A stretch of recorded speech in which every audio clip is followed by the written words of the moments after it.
Okay,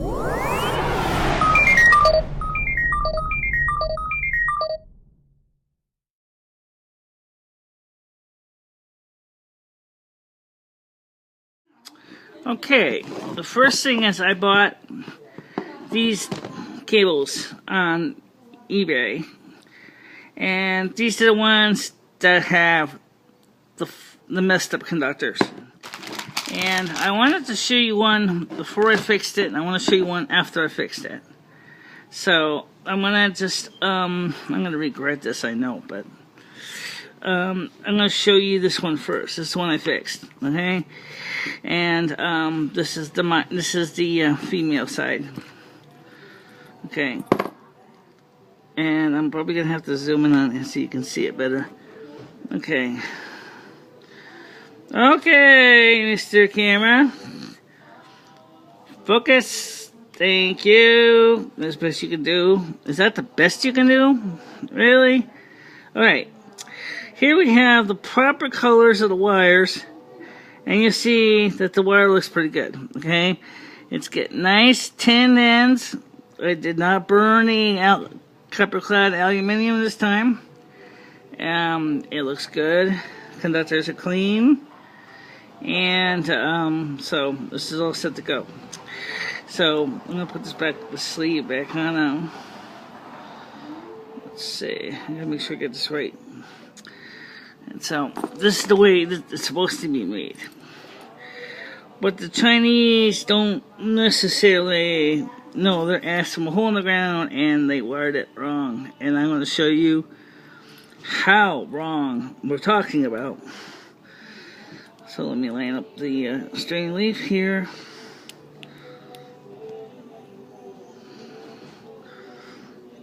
Yeah, I hate these. I like the plugs to a point, but I don't like them that much. Okay, so let me get this icon here. Okay, what's nice is it's kind of semi-toolless. Okay, so this connector is fixed. Okay, now here is the cable still sealed in the package. This hasn't been opened yet. So,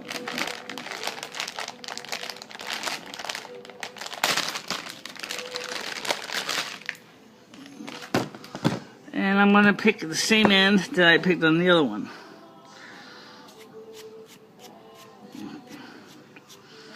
Just to show you how, look how fucked up that is, huh? They got this wire is on the wrong one. Oh, this one's on the wrong one. They got the braid conductor all the way up here. The wire is super friggin' short. You gotta have to cut the wire to work. If anything breaks in this, it's gonna be this center braid conductor here because it's too short. And it needs to be fixed. It needs to be made right. So, this cable I haven't done yet, so I'm going to put this plug back together so I don't get this mixed up with the other cord, which has been properly redone. And,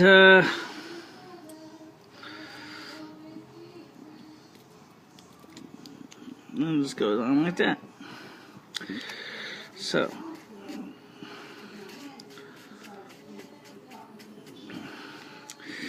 this one's all messed up. This one's got to be finished. I got to fix that one tomorrow. It's kind of hot, so I didn't get a chance to get to it today. Now we have some other stuff. Yeah, it's big. Oh, for you anyway. And yes, I did open this already. You see it says professional microphone SM11CN. Lavalier Dynamic, low impedance, made in Mexico. Okay,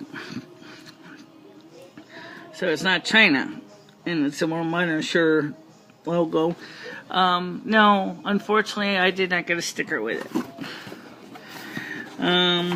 So this is the microphone in the pouch. Okay. This is the box. It's padded. It's a padded cardboard box, actually. Very nice. Alright, so let's take a look at this. And this here is the Shure microphone. It says Shure on the package. See? Shure. And it's zippered. Opens up like that. Here is all your accessories and microphone itself. Okay, you can see it clips on there. And there's your tie tack and your other adapter thingy. So this pouch is designed to be reused and opened. Okay. So what I can do, so I don't drop the pieces, is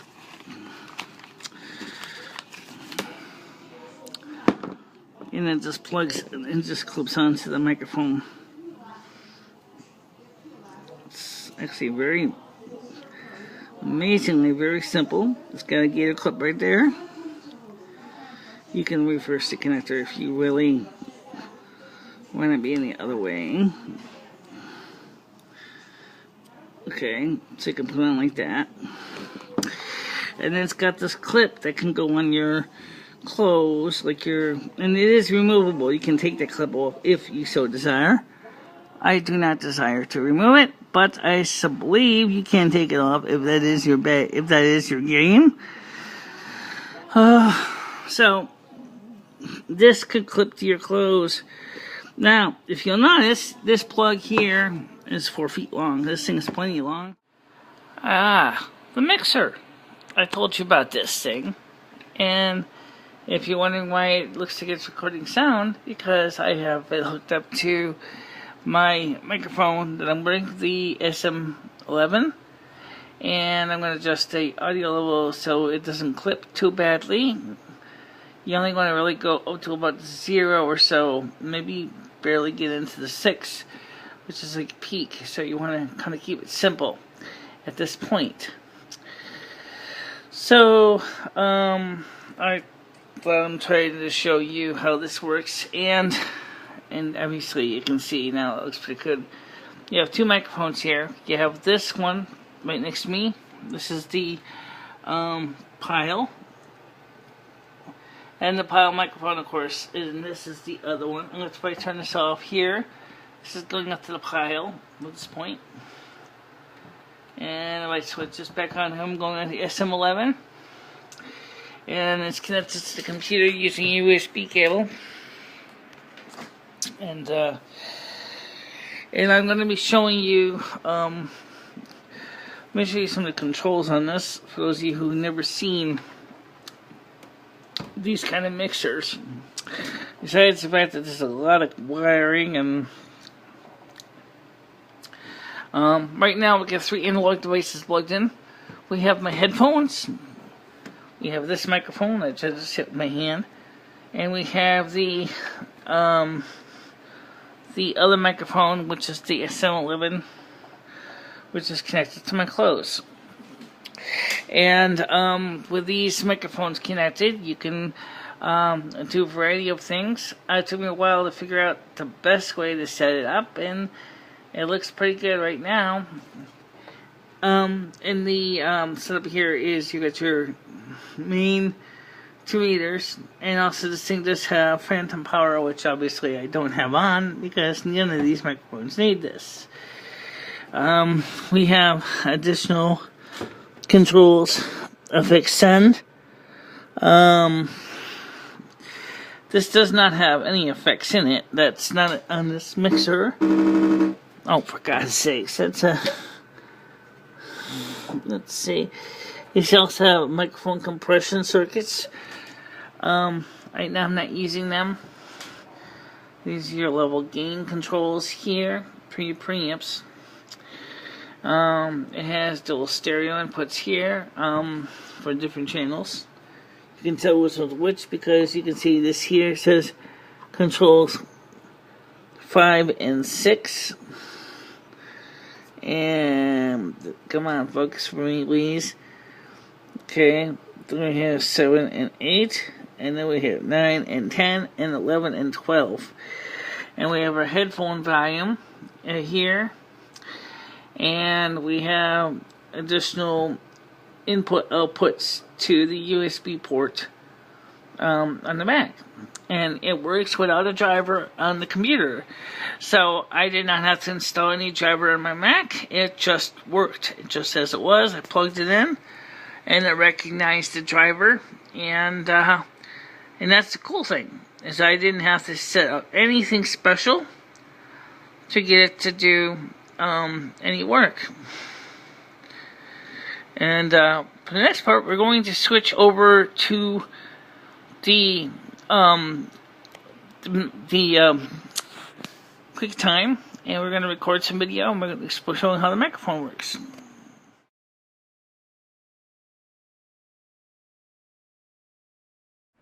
Okay, and this is the SM11 microphone that I told you about, and this connects to my. I put it on my amulet right now because I'm wearing the kind of top that doesn't really have a place for the clip to. The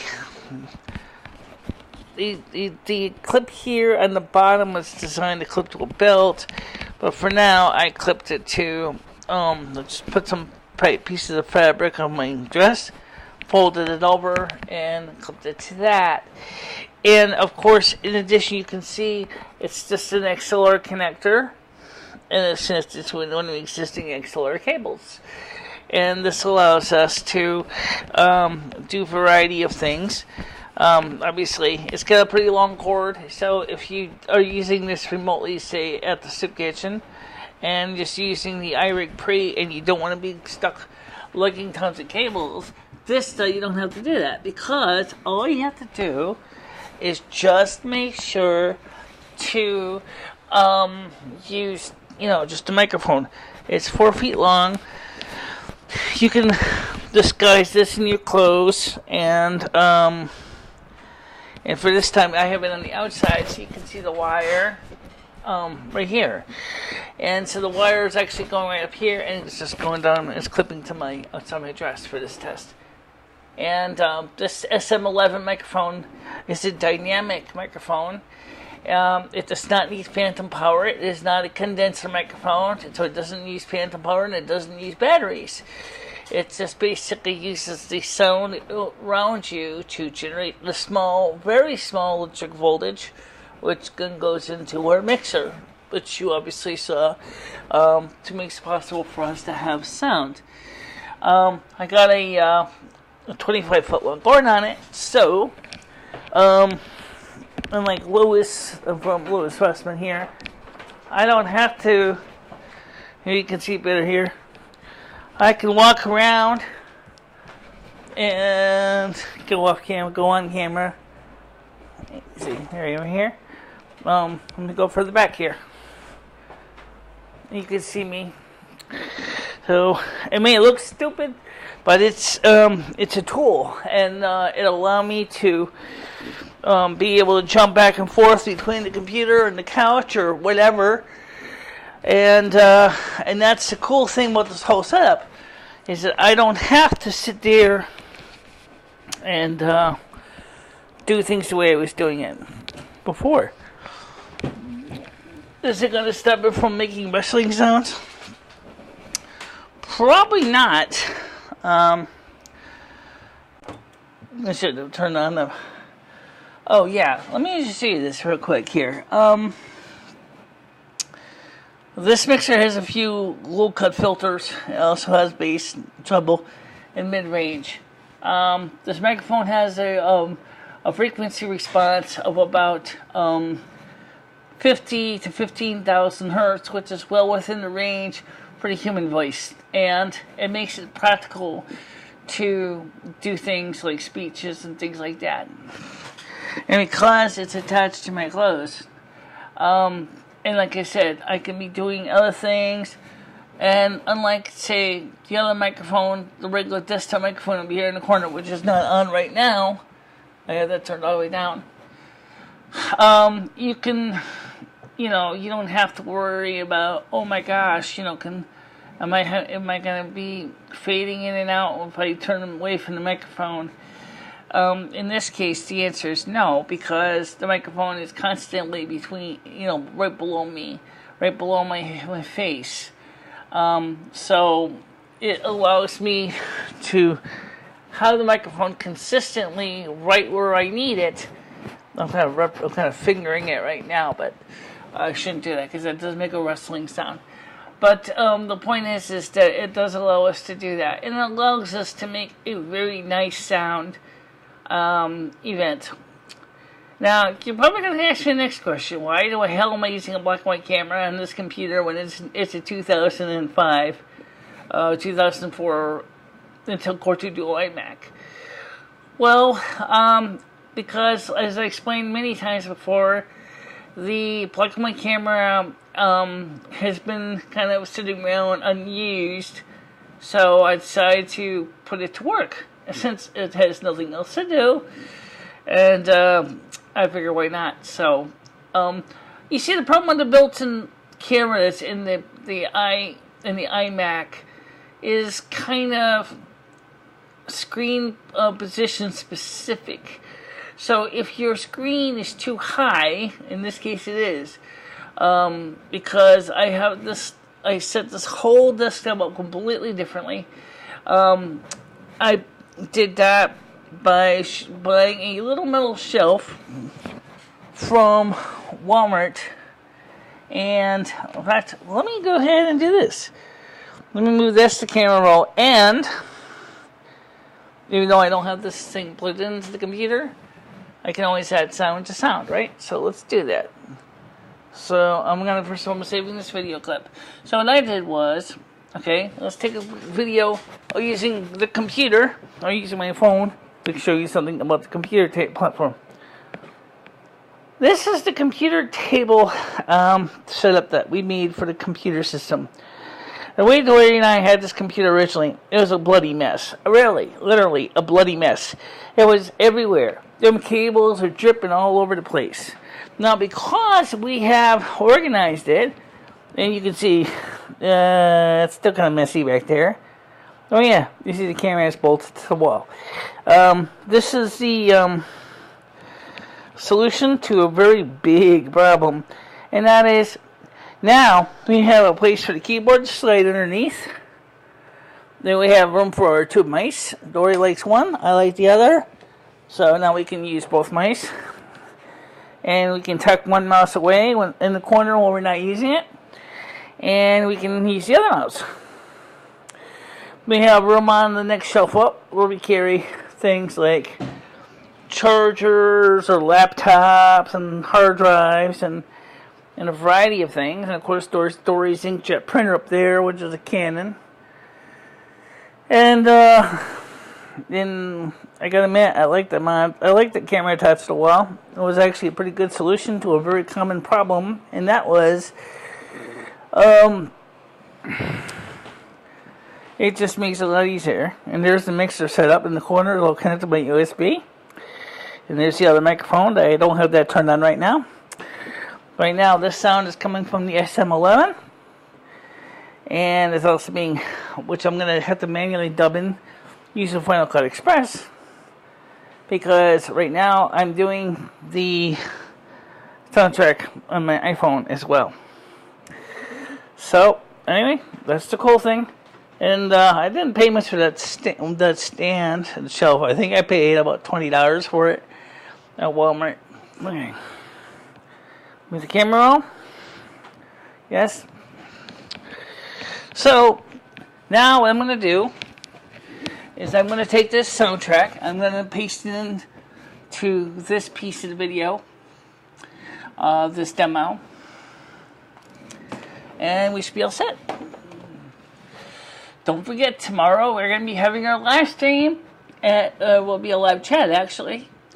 It will start at 7 o'clock on Sunday. I'm sorry, Sunday, not tomorrow. Sunday, August 6th, 7 p.m. Eastern Time in the United States. It will be on Google Hangouts on air. I know the video on Google Hangouts on air looks like shit, but,